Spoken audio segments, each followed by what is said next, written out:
Pese al anuncio del gobierno de incrementar el subsidio y la asignación familiar, la Comisión de Hacienda del Senado rechazó el reajuste salarial de 193.000 pesos propuesto por el Ejecutivo. La votación del controvertido proyecto se trasladó ahora a la sala del Senado y uno de los protagonistas en la discusión de este proyecto es el senador Carlos Larraín, con quien tomamos contacto desde el Congreso. Senador, muchas gracias por este contacto. Muy buenas tardes. Buenas tardes, Matilde. Senador, finalmente su decisión fue de apoyar este proyecto, pero no va a estar en la sala. Ocurre esto de que don Jorge Pizarro, de la Democracia Cristiana, me ofreció un pareo, que consiste en que los votos se compensan. Ahora, efectivamente había una mejora en las condiciones que ofrece el gobierno, y que se traduce en que la asignación familiar dirigida a las familias más pobres y el famoso subsidio único familiar, que también es para los quintiles más bajos, significa que el gobierno va a desembolsar alrededor de 40 millones de dólares. Y eso es una... ¿Senador? No, nosotros queríamos acercarnos lo más posible a la cifra de 200.000 pesos, porque preferimos con mucho los ingresos autónomos de las personas, lo que la persona sabe que va a ganar al final del mes. Creo yo que esa es la mejor manera de que la gente salga de la pobreza, que se sienta contenta con su propio resultado. No creemos tanto en los subsidios, aunque sean focalizados. ¿Por qué? Porque los subsidios pasan por muchos filtros administrativos, pero admito de que si esto va dirigido a la asignación familiar, es decir, a la gente que está, sea criando un niño, sea sacando adelante a un viejito en la familia, ahí hay una cosa cuyo foco nos gusta, porque es efectivamente el núcleo familiar el que sale adelante. Así que por ahí hay una cierta mejora que tenemos nosotros la vanidad de atribuírnosla, porque hemos influido en esa dirección desde el primerísimo día. Esto lo habíamos pedido hace 25 días.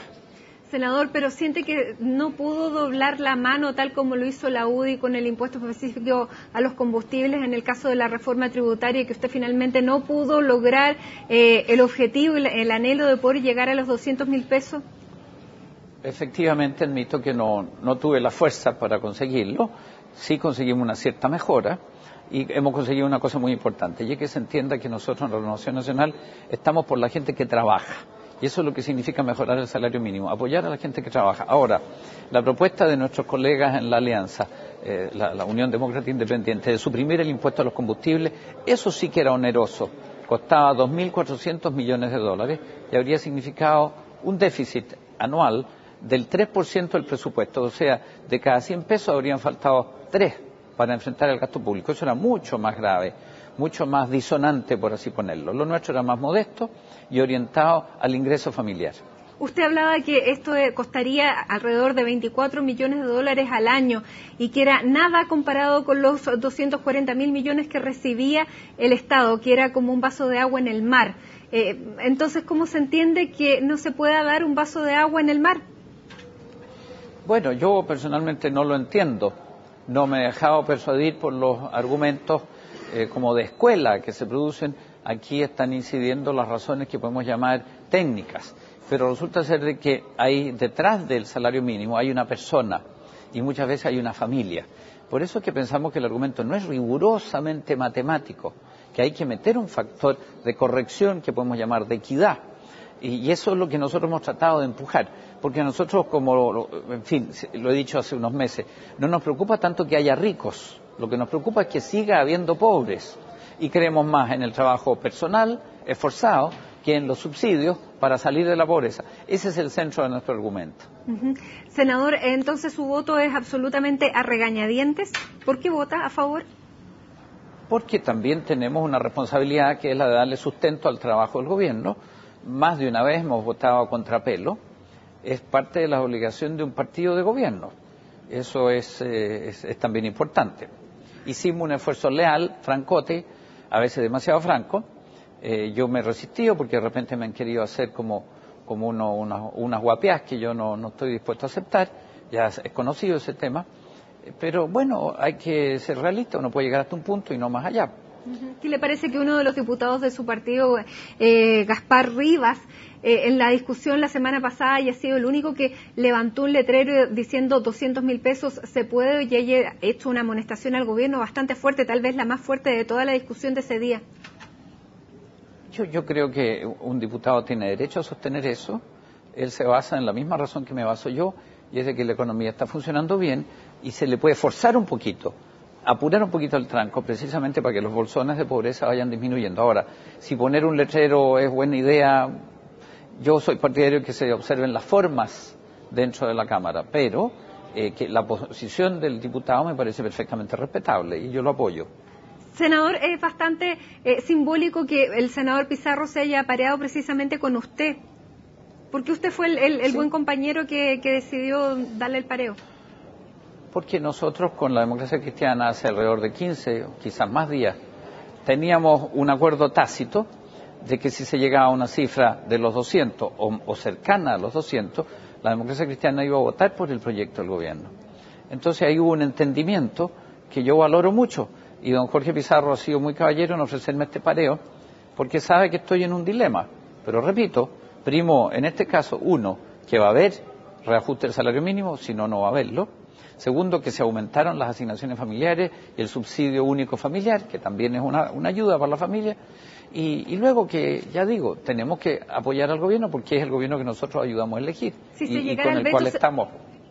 Perdón, senador, si se llegara al veto, ¿sería un fracaso? No, no es un fracaso. El veto es un recurso constitucional, no hay que desecharlo. Es parte de la operación de la mecánica constitucional, es una cosa válida. Ahora, durante el fin de semana, ¿cuál fue el resultado de su reunión con el ministro Hinspeter, que fue a visitarlo a su casa? ¿Esta aprobación de hoy día, este voto a favor, es fruto de esta conversación? ¿Hubo un acercamiento? ¿Hay un mejor diálogo después de todo lo que pasó la semana pasada? Yo agradecí mucho la visita del ministro del Interior. Ayer estuvimos casi 2 horas reunidos en mi casa. Él habló de muchas cosas, pero curiosamente no hablamos del salario mínimo. Hablamos de cómo afrontamos el trabajo político que viene y que tiene que ver con, por ejemplo, las elecciones municipales, las primarias, cuándo se hacen las primarias, la primera vuelta presidencial, la elección parlamentaria. Es decir, hablamos del futuro. Vamos a tener una elección cada 4 meses. Esto va a ser más o menos como las eliminatorias del Mundial.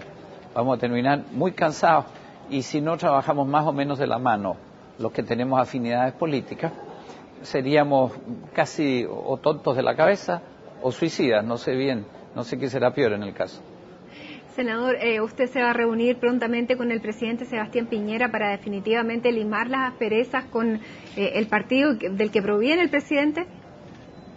Yo no tengo ninguna aspereza con el presidente de la República. Tengo con él una relación muy correcta, muy cordial, a ratos incluso. Yo lo dejo trabajar, no soy intruso, voy a la moneda lo menos posible. Pero cuando va, se va. Cuando lo convidan, se va, se retira. Bueno, en esa oportunidad me retiré de la reunión antes que llegara el presidente de la República. ¿Por qué?